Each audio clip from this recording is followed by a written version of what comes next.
You don't belong here. Leave! The words came sharp, polished, and coded in disdain as Giselle Moreau, head hostess of Lux Bistro, stood square in front of Simone Carter, arms folded like a gatekeeper guarding a sacred hall. Simone, seated at a reserved corner table under a crystal chandelier, didn't flinch. She looked up slowly, her voice calm but unmistakably firm. "Excuse me" around her. Forks paused mid-air. Preston Lyle, a well-fed patron in an overpriced suit 2 tables over, leaned in with a smirk. Guess someone wandered in from the wrong side of town. Simone's fingers brushed over the surface of her phone as she set it on the table. "Face up." "I believe you're mistaken," she said evenly. "This is my reservation." Giselle didn't even glance at the screen. "No, ma'am. You don't have one. This is a private venue for our regular clientele." From the bar, Carla Vaughn, a longtime server, watched the exchange, then leaned toward the assistant manager. "She's about to cause a scene," she whispered. The jazz trio playing near the entrance fumbled a beat, thrown off by the rising tension. "Just before we go any further, I'd love to know, where are you watching from today if this story speaks to you?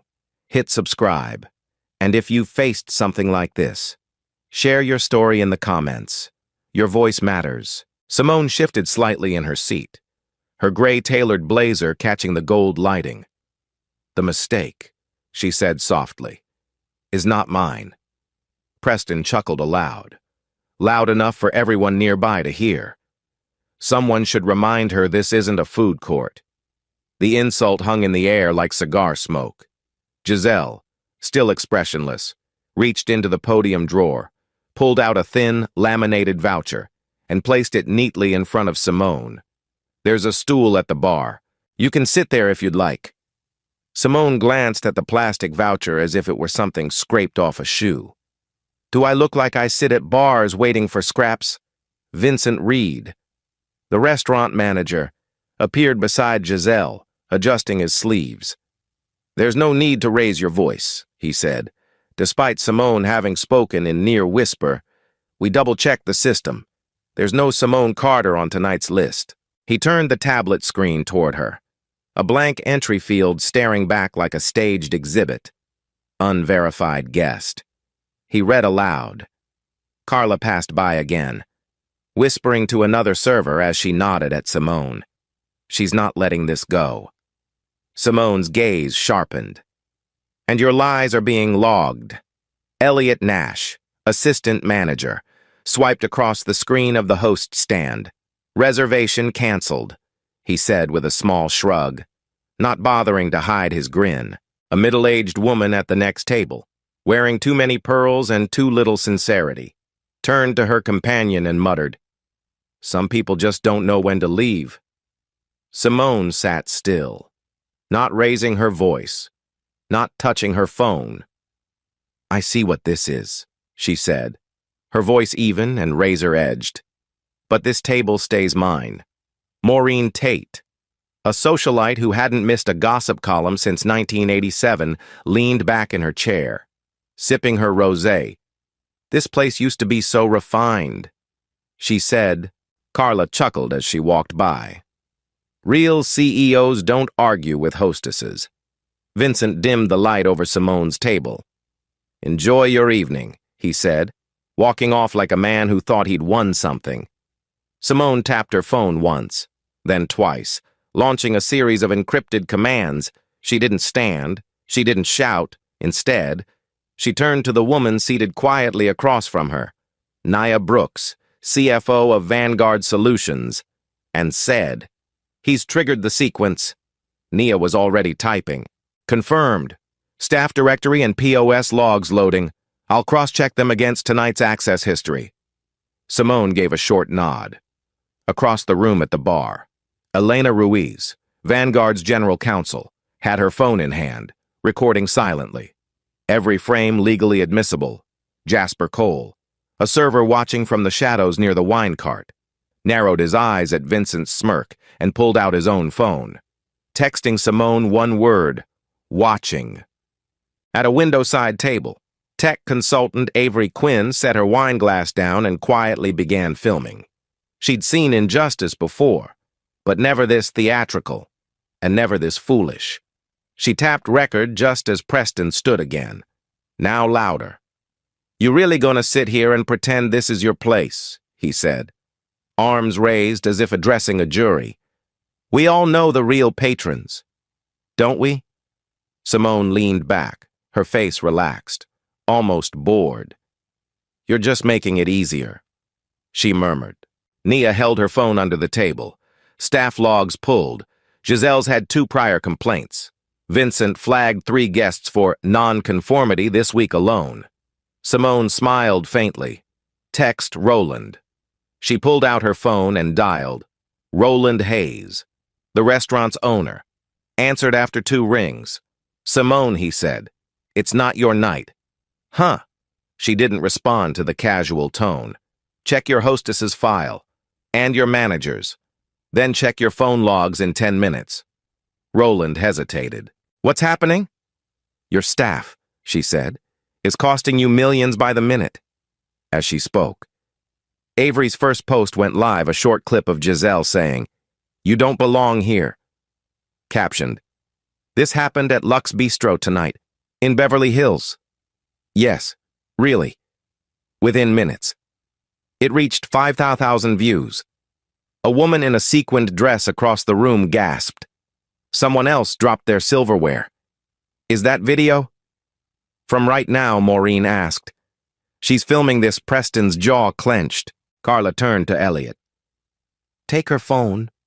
Simone's voice was calm. "You do that, and you'll be facing theft charges within the hour." Elliot hesitated, then stepped back. Giselle looked shaken now, her earlier resolve melting beneath the glow of 1,000 digital eyes. Nia leaned over. Foot traffic's dropped 40% in the last 4 minutes. Avery's phone buzzed again. She turned it toward her friend. 8,000 views. Simone rose slowly to her feet, not to leave, but to speak. "Your time's up," she said to Giselle, her voice low, clear and final, behind her. Police sirens echoed faintly through the open bistro doors.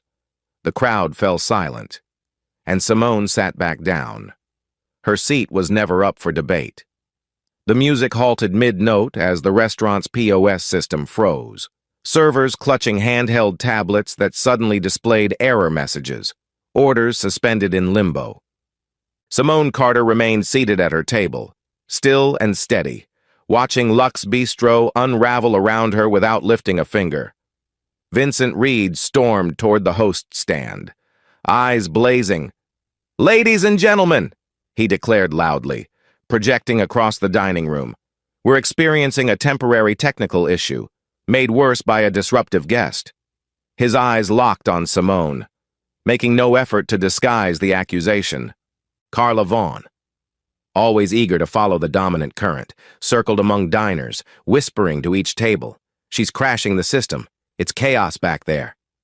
Preston Lyle seized the moment to shove Simone's table forward a few inches, knocking her water glass against the centerpiece.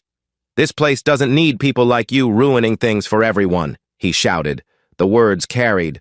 Gasps rose. Someone clapped. Security should be dragging her out. Another voice called. Jasper Cole, the quiet observer among staff, stepped closer and addressed Carla directly. "Do you have proof she's doing anything?" Carla snapped back. "Stay quiet. Jasper, don't get involved." Simone picked up her phone slowly, eyes calm. "Your lies are crumbling, and the world is watching." Vincent returned, finger jabbing at the POS screen. Her table's restricted. He announced, "She's not an authorized guest. We've disabled her seat." Elliot Nash chimed in from the podium, smirking, flagged as unauthorized in the system, permanently. At the next table, Maureen Tate leaned in close to Carla and whispered, "She's not Lux material. Never was." Vincent pulled out his phone and dialed, voice rising. "Yes, LAPD, please. We have an individual disrupting business operations. No, not violent, just refusing to leave. The lie hung in the air like perfume, sweet but poisonous. From the back, a voice piped up. Is this real? Another guest stood and walked toward the door, murmuring. I didn't sign up for this kind of scene. Preston seized the moment, raising his wine glass. Let's all take a vote. Who wants her gone? Some diners clapped. Others laughed nervously. She's not one of us, Preston called. Elliot, in a panic, triggered the restaurant's fire alarm. Red lights blinked. Sirens screamed overhead. Guests gasped, some standing. Simone stayed seated. And now, she said into her phone, they're manufacturing a safety emergency. Vincent stalked toward her, hand extended. Give me the phone. Simone didn't move. This is captured, logged, time-stamped, and backed up. He stopped short. Avery Quinn, still at her table, kept filming. Her previous post had already crossed 2,000 views on X. Comments streamed in unbelievable, classic profiling. This is what power looks like. Jasper made his move. He had overheard more than enough. Pulling out his phone discreetly, he opened the staff chat log, where Vincent had messaged Elliot less than an hour ago. Keep the floor polished. Important crowd tonight. Let's not have anyone black near VIP windows. Jasper screenshotted the message and sent it to Nia Brooks. Nia, seated beside Simone, nodded once. Got it. Timestamp matches? Logged. Avery kept filming. Vincent just told the police she's disruptive. She said into her mic. Meanwhile, he's the one screaming at staff and guests. Preston loomed nearby. Red-faced. What are you doing? He barked. You can't film here? Avery didn't blink. You're in a public-facing business. There's no expectation of privacy. You should have thought about that before playing the role of plantation owner. Her words sliced through the noise. Carla reached over to dim the table's screen, but the display on the server dashboard suddenly shifted, instead of menu tabs and payment options. A single message scrolled across all visible POS screens. Prioritize elite guests. Limit disruption profiles. Avery gasped, then filmed again. That's your policy. It's on every screen, Carla shrieked. Shut that off. But the servers looked stunned, paralyzed by what they were seeing. Elliot fumbled at the podium, swiping frantically. It's a glitch, he shouted. That's fake. It's not fake, Jasper said softly. It's from the internal chat logs. I've seen it. I've read every word. Avery posted again. Her caption read, This is their system. It's how they treat people. Watch the policy expose itself live. The post crossed 300,000 views within 4 minutes. Comments exploded, tagging the DOJ now. Audit this place. Where's Yelp when you need it? A small group of guests began gathering their coats. We're not staying for this, one said. If this is how Lux works, they can keep their food. Another woman pulled her husband by the sleeve. Come on, let's not be part of this. The entrance clogged with movement. Waiters were now paralyzed, caught between retreating patrons and managers issuing conflicting orders. Vincent's voice cracked. That's fake. It's doctored. Carla banged her fist on a server tablet. Turn it off. Elliot leaned over the host stand and yanked the router plug from the wall. Lights dimmed. Some tablets blinked out. Simone, ever still, lifted her gaze toward the servers. You are free to walk away from this. What you're seeing is not an accident. It's design. Nia tapped a final command on her screen. Roland's going to feel this in 3 minutes. Stock alerts triggered. Parent company's about to get tagged by half the equity watchdogs in the state. Avery raised her phone again. This is live. If you're watching, share it. Don't scroll. This is what corporate profiling looks like. Right here in Beverly Hills. Simone checked her messages. One from Elena DOJ contacts flagged the stream. Inquiry may begin tonight. Another from Tanya Buyout, offer prepared. Just say the word. Simone slid her phone back onto the table. The alarm lights had stopped. The fire alert silenced. No one had left her table. She took a sip from her refilled water glass. "Let them speak louder," she said. "They're only amplifying their own demise." Just then, Vincent turned to the crowd and shouted, "Do not listen to her. She's not who she says she is. This is all some tech scam. She's trying to take the business down from the inside." But even as he spoke, Avery posted again a clip of him shouting, of the fire alarm flashing, of Carla whispering to Maureen while staff screens broadcast the discriminatory message. The caption, "This is happening. Lux Bistro is falling apart live. Within seconds, the post crossed 500,000 views." Someone in the room said softly, "Is she really doing all this?" "While sitting there?" another voice answered. She never raised her voice once. Simone didn't smile. Her face remained calm, determined, focused. The servers looked around as if waking from a long sleep. Jasper walked to the back, quietly removing his apron. Carla noticed and hissed, "Traitor." Jasper didn't turn back. The room was split now, between those who feared fallout and those who sensed history unfolding. Simone adjusted her sleeve, checked her phone again, and saw the number tick past 600,000 views. Then 7,000, Avery whispered. "One more push. The next post will break 1 million. Simone nodded. "Then let's give them something worth remembering." Police sirens crescendoed just outside the velvet-draped windows as Officer Derek Holt stepped through Lux Bistro's entrance, his eyes scanning the tense dining room where every gaze now landed on Simone Carter.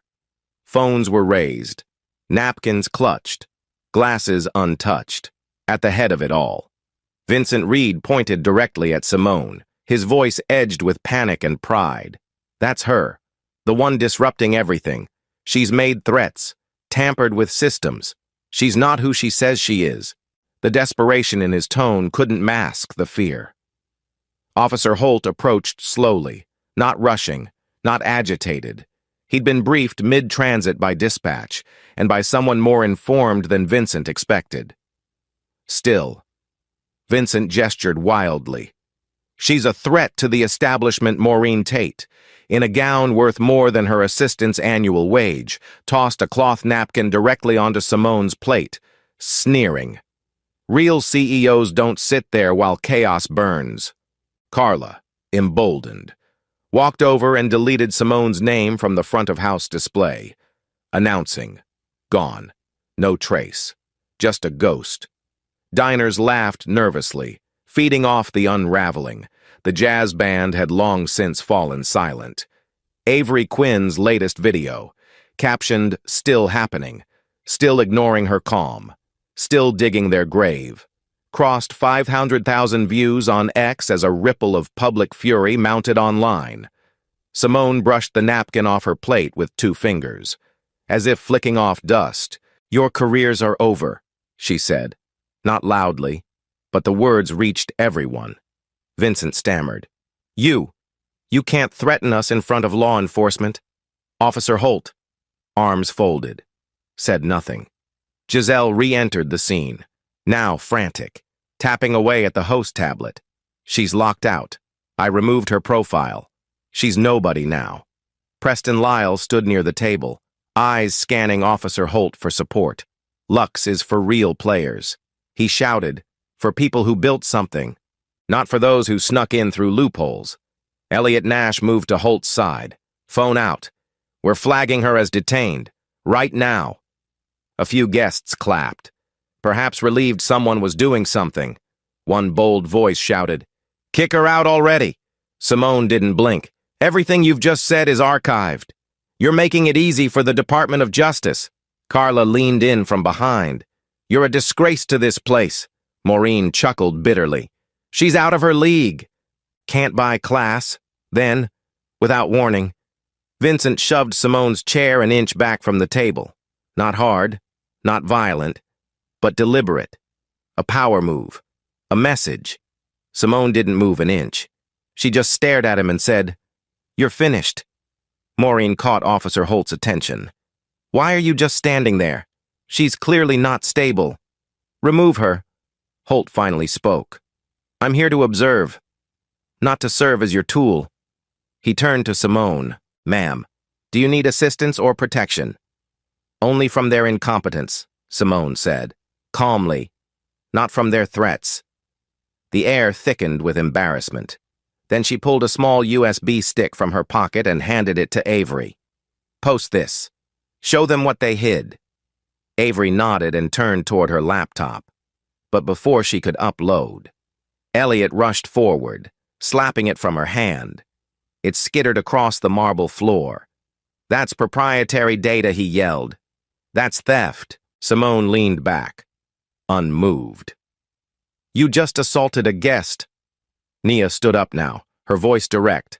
And now we reboot. She tapped into Vanguard's secure servers and sent a command through Lux's own system. The security feed restored. Cloud logs resynced. A backup of the USB streamed into Avery's cloud. Avery smiled. Nice try. She uploaded the footage. Caption: They tried to destroy this. Now everyone will see. Phones across the room buzzed as the clip auto-played, showing Vincent instructing Elliot to reroute high-profile tables away from guests flagged by a non-conforming profile tag. It also showed Carla gossiping about keeping Lux looking upscale. Guests gasped. Some stared at the staff, others looked at their own screens, visibly disturbed. Then the room's televisions, previously on silent loop showcasing Lux's brand imagery, glitched, static, flash, text. Internal protocol flag guest demographics for risk score. The dining room froze. Preston, eyes wide, whispered, That can't be real. Maureen turned to Carla. Did you know? Carla didn't answer. Avery filmed the whole screen, slowly panning left to right, her voice calm. This is their secret algorithm. It flags guests based on identity. It's been operating for months. She posted, Caption: Lux's secret code. You're not welcome. Unless you look the part. Within 3 minutes, her post crossed 1 million views. In New York, a civil rights attorney retweeted it with the word illegal. In Atlanta, a black restaurateur commented, This is why we build our own. Back inside Lux, Simone looked at her phone. Elena's message popped up. DOJ inquiry launched. I'm on the phone with them now. Simone typed a single reply.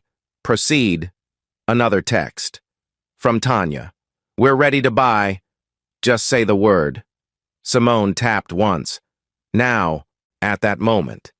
Avery's latest post triggered a viral effect, a cascade of reposts and celebrity endorsements. Stock in Lux's parent company began to tumble. The restaurant's boardroom, just blocks away, was buzzing in red alert. Back in the dining room, a few patrons stood and applauded, not in mockery, but in support.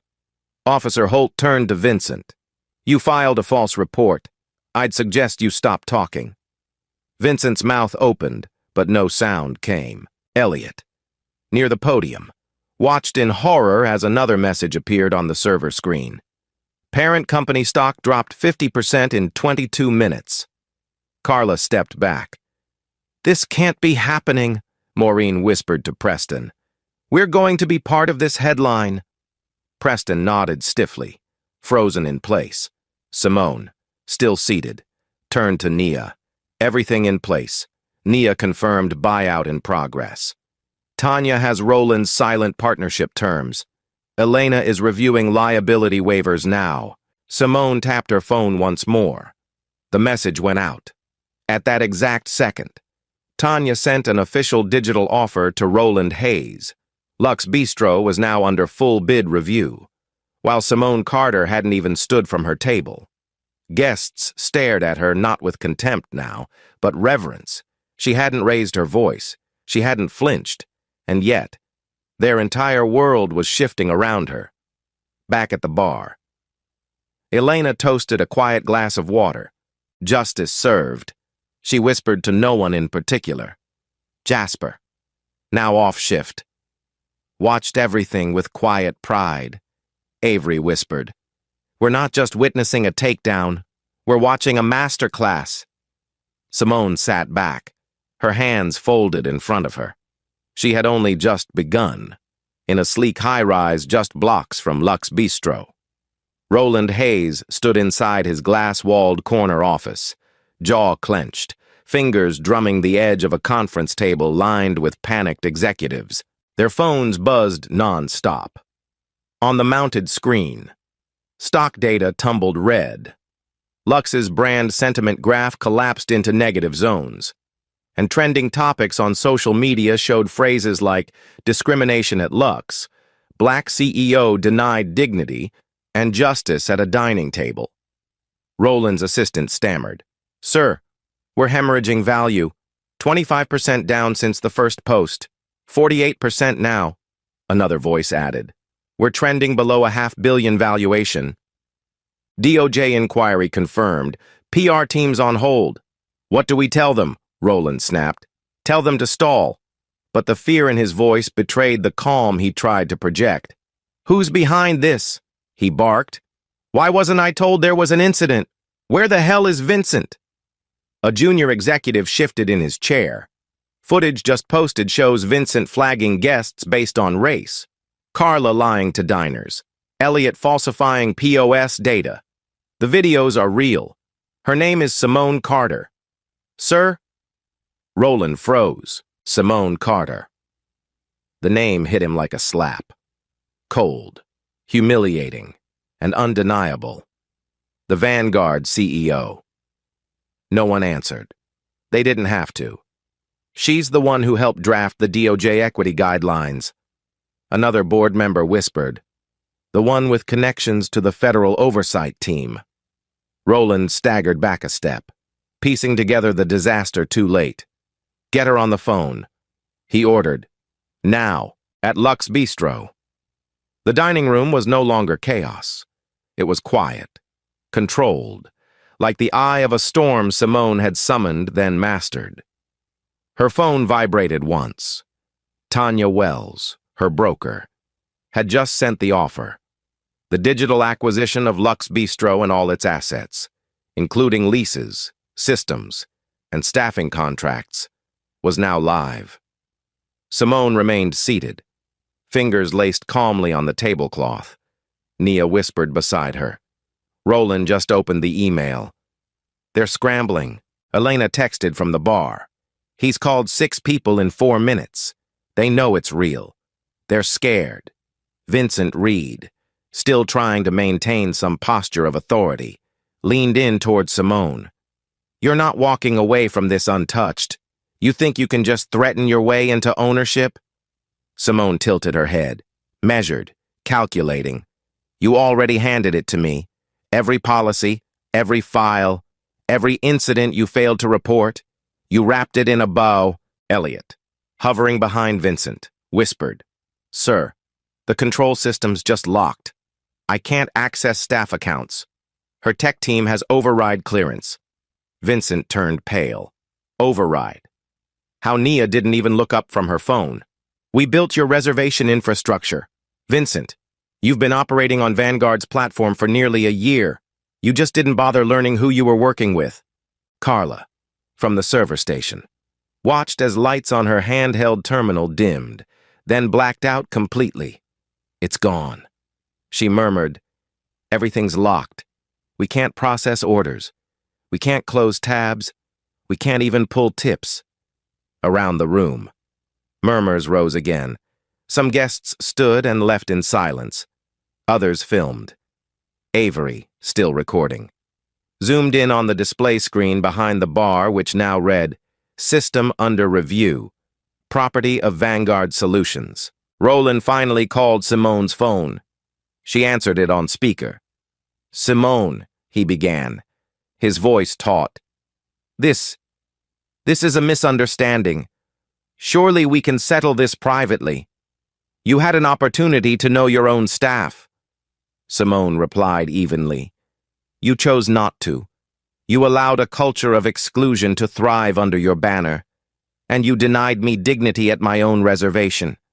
I don't settle privately when harm is public. You're about to cause people to lose their jobs, he said, trying sympathy now. And I'm about to save your business from extinction, she answered. But not under the same leadership. Roland's tone sharpened. You can't do this. We have lawyers. We have recourse. Simone's expression didn't change. The documents are signed. Funds will clear within the hour. Your legal team will receive confirmation of transfer. Lux is mine. In the kitchen, chaos erupted as orders failed to transmit. Ovens beeped with error codes, and Chef Martel threw his towel across the counter. What is happening out there? He yelled. No one answered. They didn't know anymore. Back on the floor. Carla stepped toward Simone, hands trembling. You're going to fire us. Simone didn't look at her. I'm going to hold people accountable. Carla's voice cracked. You don't understand how it is back here. The pressure. The culture. Simone slowly turned her gaze to Carla. You chose compliance over conscience. You lied because it was easy, and you laughed while doing it. Don't confuse pressure with permission.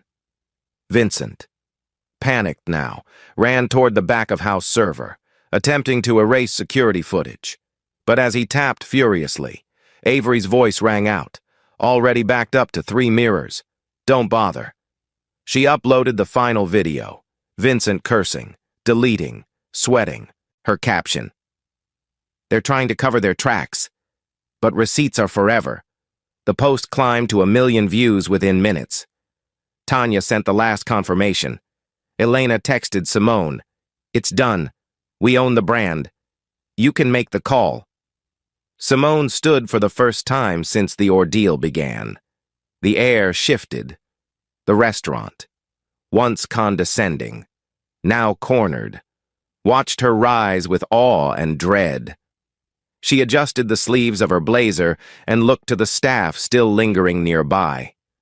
Vincent Reed, Giselle Moreau, Carla Vaughn, Elliot Nash, you're terminated, effective immediately. A gasp rippled through the floor. Preston Lyle stood up, incredulous. You can't fire people from a table. Simone turned to him, calmly. I just did. Guests whispered. Some applauded. Others looked away. And just like that, Lux Bistro changed hands, not with a press release, not with a ribbon cutting, but with truth, technology, and the unshakable presence of a woman who refused to shrink. From a single chair, Simone had dismantled an empire built on exclusion and reassembled it for justice, and she was far from finished. Outside Lux Bistro, red and blue lights pulsed against the stone facade as more police units arrived, not to detain Simone Carter, but to control the swelling media presence forming just beyond the valet line. Inside, silence hovered like smoke. Diners stayed seated not out of fear, but reverence. Simone stood tall now, the low jazz long gone, replaced by the steady rhythm of incoming notifications on 100 phones. At the center of it all, she was composed, deliberate, as she took one slow step toward the middle of the dining room. Her voice rang clear, not loud. She didn't need volume. She had authority. I'm addressing Roland Hayes, she said calmly. Phone to her ear. Your restaurant no longer belongs to you. The final acquisition contracts were triggered 20 minutes ago. The funds cleared moments ago. Lux Bistro, as of this moment, is wholly owned by Vanguard Solutions. At the other end of the call, Roland could only breathe shallowly. Defeated. Please, he said softly, don't do this on camera. Simone's tone did not change. This isn't theater. It's reckoning, and you've already sold your stage. She ended the call and looked directly at Vincent Reed, whose face had turned pale beneath the warm house lights. Vincent Reed, you've lied to law enforcement, harassed a guest, and enforced a discriminatory algorithm. You're terminated. Effective immediately. His jaw dropped. You can't fire me in front of... I can, Simone replied, because I now sign your checks Or, rather, I used to. Officer Derek Holt stepped forward. Now fully engaged. Mr. Reed, he said, you're under investigation for filing a false police report and workplace misconduct. I'll need you to come with me, Vincent sputtered. This is insane. She's just a guest. Avery Quinn's phone beeped with a fresh notification. Her most recent clip had just crossed 1 million views. Carla Vaughn took a step back, eyes wide. Simone turned to her next. You mocked me. You spread lies. You stood beside injustice instead of beside integrity. You're also terminated. Carla's breath caught in her throat. Please, I didn't start this, but you chose to feed it. Simone moved on. Elliot Nash, you falsified records, tampered with evidence, and supported active bias enforcement. You're fired. However, she paused slightly. You'll be offered one option re-entry into a retraining and reform program. If you complete it and pass every stage with full transparency, you may reapply for a junior role. Elliot's voice cracked. Why me? Because you hesitated. Simone answered simply. The others never blinked. Giselle Moreau had tried to retreat toward the kitchen, but Simone's eyes found her. And you, Giselle, denied me a reserved table, invalidated my name, and did so with the full weight of performance. You knew what you were doing. You're terminated, and your eligibility for any Vanguard-owned brand is revoked permanently. Maureen Tate, from her corner table, raised a hand, voice dripping sarcasm. And what about me? Will you ban me too? Simone turned toward her slowly. Maureen, you'll never be banned. You'll be seated. Maureen raised an eyebrow. Excuse me, you'll be seated at every Lux location, and people will know who you are, not for your taste in wine, but for how you responded when justice walked through the door. Maureen flushed, red rising to her temples. Preston stood up abruptly. This is madness. Are we seriously letting this woman dictate the rules? Simone looked at him, expression calm. I didn't dictate anything. I simply revealed what already existed. Your world just couldn't survive transparency. Preston started to speak again, but Officer Holt raised a hand. Sir, I suggest you stop while you're still on the right side of the sidewalk. Avery, meanwhile, had stepped forward. People keep asking online, who is she? Simone looked at the crowd, then at the cameras now surrounding her.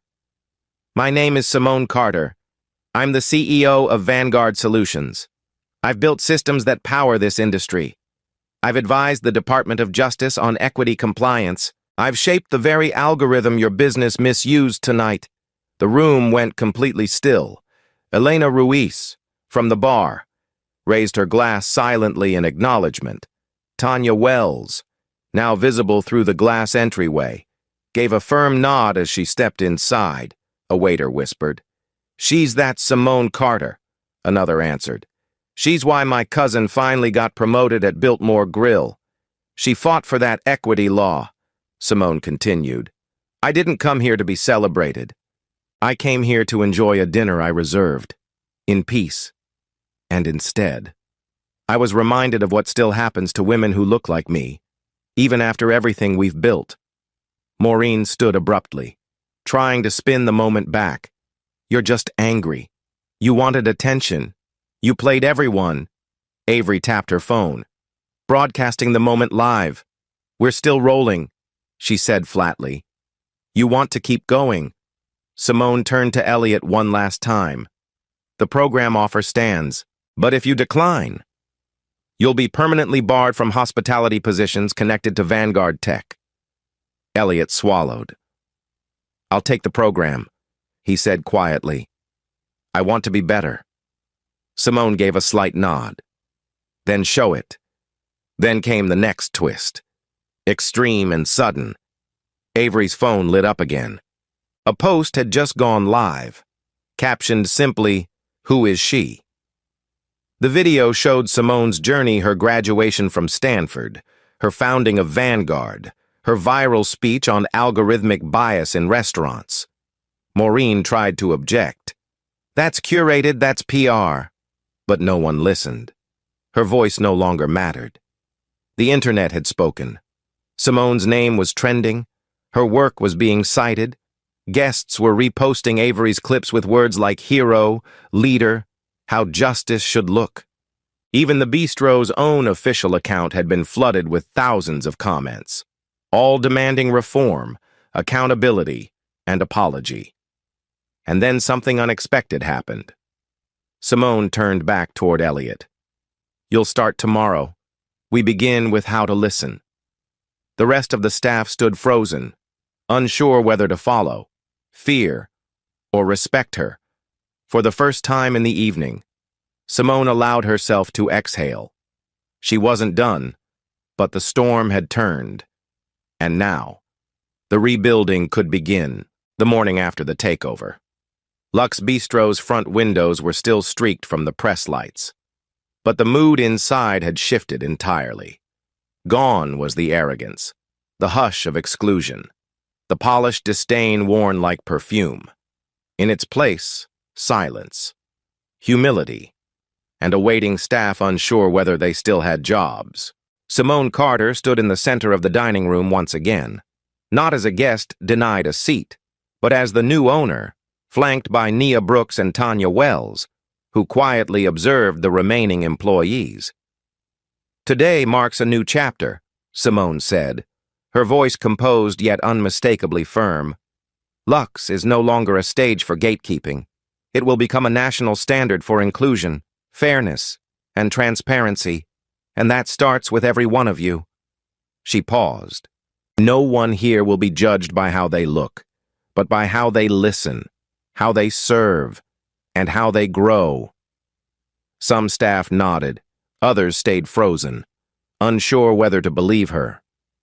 You've seen what exposure can do. Simone continued. But reform isn't punishment. It's commitment. Then she introduced it Vanguard Equity, a company-wide initiative to audit, retrain, and reform every restaurant system under her umbrella. It would launch from Lux as the pilot site, complete with bias-free hiring protocols, anonymized resume reviews, pay transparency, and quarterly justice audits, all tied to staff bonuses. Tanya stepped forward next.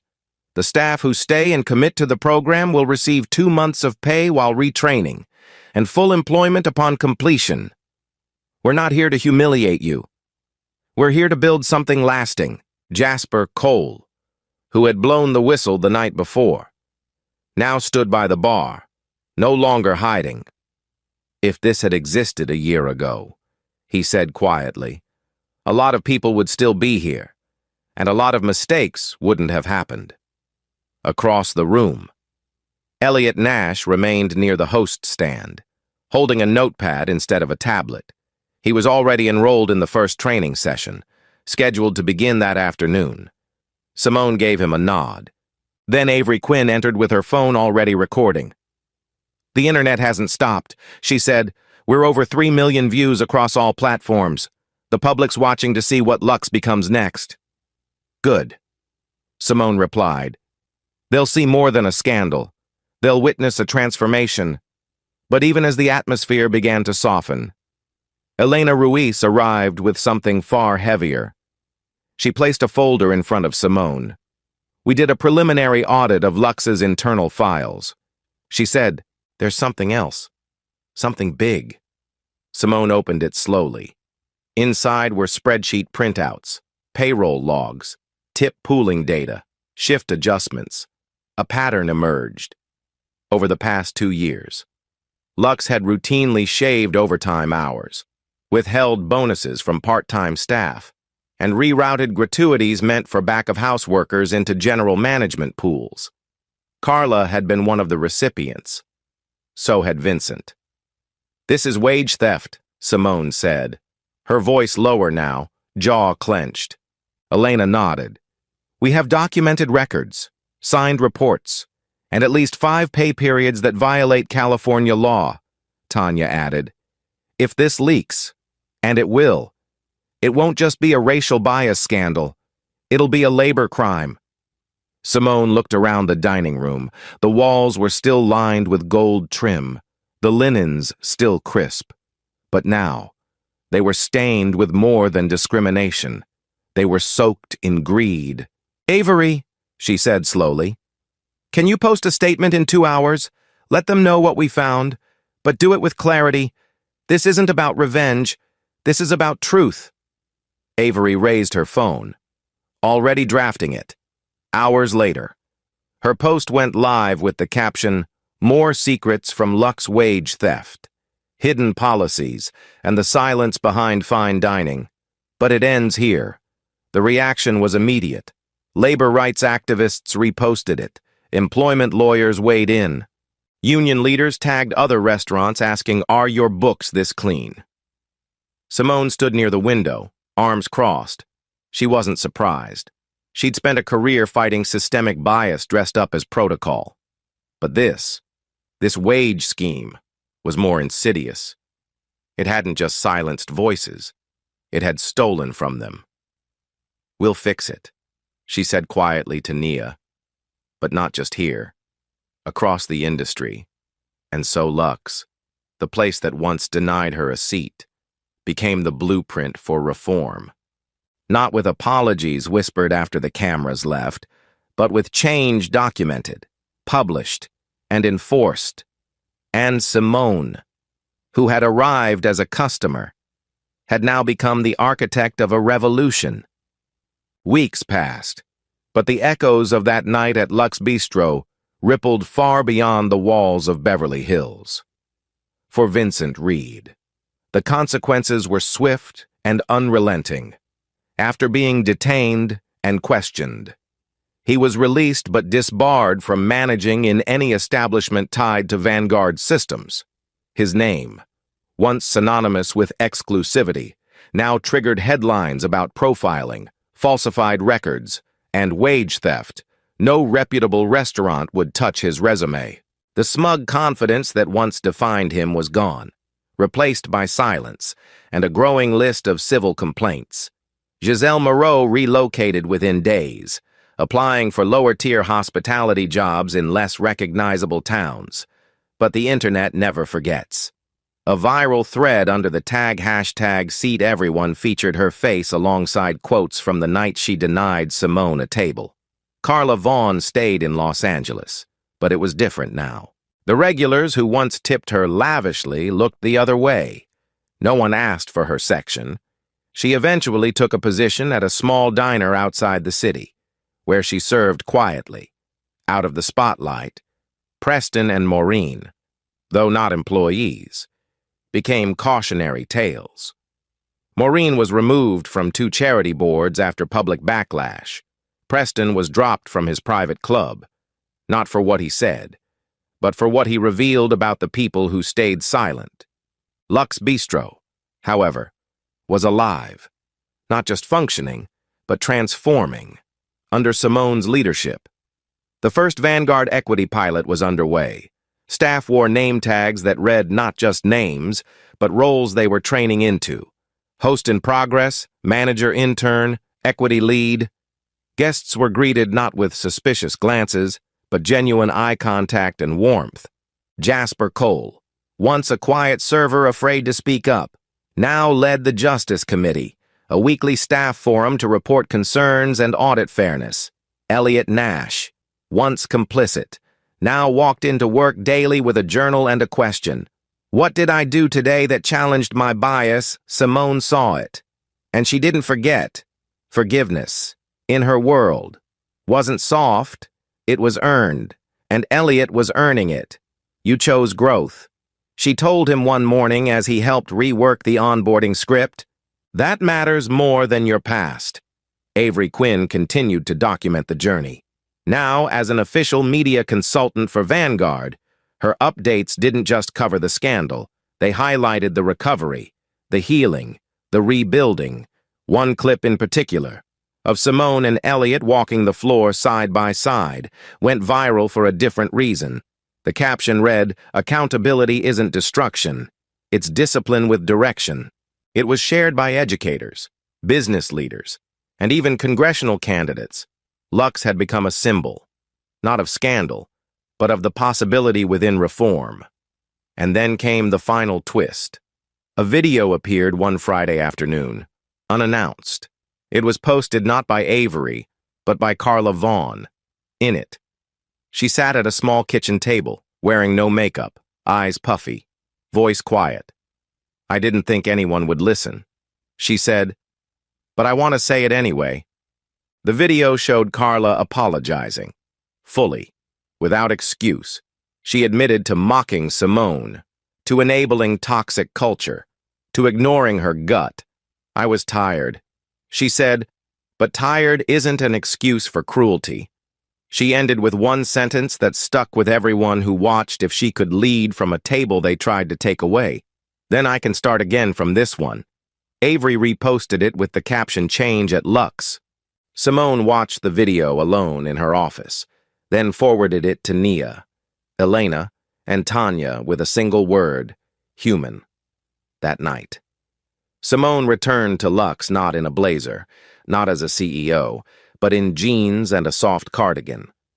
She took a seat at the same table they once tried to pull from under her. A hostess, new, young, and kind, brought her a glass of still water and a smile. "Would you like to see the new menu?"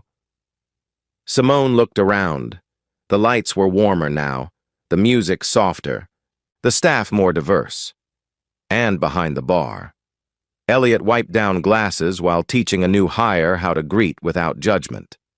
"No," she said gently. "Just let me sit a while." Because for Simone Carter, this table was no longer a battlefield. It was proof that justice could come fast, but dignity, when protected, could last forever. Have you ever been denied a seat you earned? If Simone's story speaks to you, hit subscribe and share your voice in the comments. Your story matters. Change begins when we speak. Justice grows when we stand together.